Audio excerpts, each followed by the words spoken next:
Good afternoon Abhishek ji. Definitely यहाँ पे market में जिस हिसाब का ट्रेंड देखने को मिल रहा है, तो ट्रेंड इज फ्रेंड जो है वो हमारी प्रायोरिटी होती है यहाँ पे। उसी हिसाब से मुझे इस तरफ जो ट्रेड दिख रहा है वो है ट्रेंड के अंदर सेल करके चलने की सलाह रहेगी। ओवरऑल काउंटर यहाँ पे वीक है, और गिरते मार्केट में हमेशा हमने देखा है कि काउंटर अपनी जो प्राइमरी यहाँ पे ट्रेंड है गिरावट का, यहाँ पे जो माहौल है इसका, वो इसके अंदर बना हुआ देखने को मिल सकता है। ओवरऑल डेरिवेटिव डेटा भी बताता है कि 4500 के टारगेट्स के लिए यहाँ पे जो गिरावट है वो बनी रहेगी। तो उस टारगेट के लिए आपको करंट लेवल से सेल करना है, और आपका स्टॉप लॉस जो है वो 4995 का लगा के रखना है। एक ही ट्रेड रहेगा गिवन द मार्केट्स। ट्रेड कम रखिए, बट यहाँ पे जो श्योरिटी मिल रही है उसमें ट्रेड कीजिए। बाजार में जो ट्रेंड है वो है बिकवाली का, और आपको ट्रेंड के लिए पकड़ना है ट्रेंड को। टारगेट होगा 4,500 रुपए का, और स्टॉप लॉस 4,995। ध्वनि, ये 5 रुपए आपने क्यों छोड़ा? पूरे 5,000 कर देती हैं आप। जी बिल्कुल कर सकते हैं उसको वहां पर, बट यहाँ पे ओवरऑल इन लेवल्स के पास ही एक रेजिस्टेंस देखने को मिलेगा, तो वहां से जो है वो रिवर्सल इसके ऊपर नहीं देखने को मिल सकता है। तो 4995 का यहाँ पे कंफर्टेबल एक स्टॉप लॉस बनता है।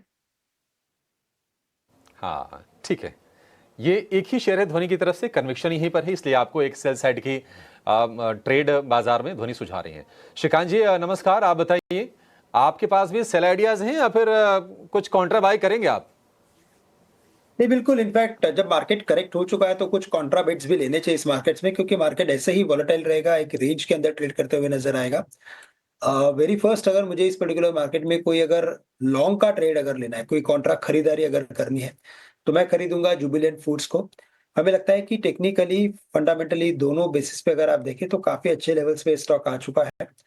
अगर रिबाउंड आता है तो जुबिलेंट फूड यहाँ से वापस से एक बार कम से कम 625 के लेवल्स दिखा सकता है। और स्टॉप लॉस जो है वो आज के लोस के रखने चाहिए, तो 593 का स्टॉप लॉस रखें, और करंट लेवल से जुबिलेंट फूड्स को लॉन्ग करके चले, खरीद के चले। 625 का टारगेट रहेगा। इसके अलावा अगर कोई शॉर्ट की आइडिया अगर इस पर्टिकुलर मार्केट में अगर ट्रेड करनी है, तो वहां पे हमें लगता है कि कल्याण ज्वेलर्स, इसमें कंसिस्टेंट सेल ऑफ बना हुआ है, एक बिकवाली बनी हुई है, और आज भी स्टॉक ने अपने प्रीवियस स्विंग लो को तोड़ा हुआ है। काफ़ी अच्छे वॉल्यूम के साथ इस पर्टिकुलर स्टॉक में ब्रेकडाउन आया हुआ है। तो करंट लेवल से भी मुझे लगता है कि इसमें अगर हम बिकवाली करके चलते हैं, तो यहाँ से जो नेक्स्ट लेवल्स रहेंगे वो तकरीबन रहेंगे 385 के, और 385 यानी काफ़ी अच्छा एक शॉर्ट ट्रेड बनेगा। स्टॉप लॉस हमें जो रखना है वो हम 420 का स्टॉप लॉस यहाँ पे रखेंगे। तो 408-9 के करीब ट्रेड कर रहा है, 420 का स्ट्रिक्ट स्टॉप लॉस रखें, और टारगेट्स रखें 385 से लेकर 390। ठीक है, कल्याण ज्वेलर्स में लगातार प्रेशर है, और आपको बिकवाली करके चलनी है 385 रुपए के टारगेट के लिए। 420 रुपए का स्टॉप लॉस, और हम देख रहे हैं कि 3 सत्र से लगातार एक तरफा फॉल हो रही है, और वैसे भी महीने भर में 20% से ज्यादा ये शेयर करेक्ट हो चुका है।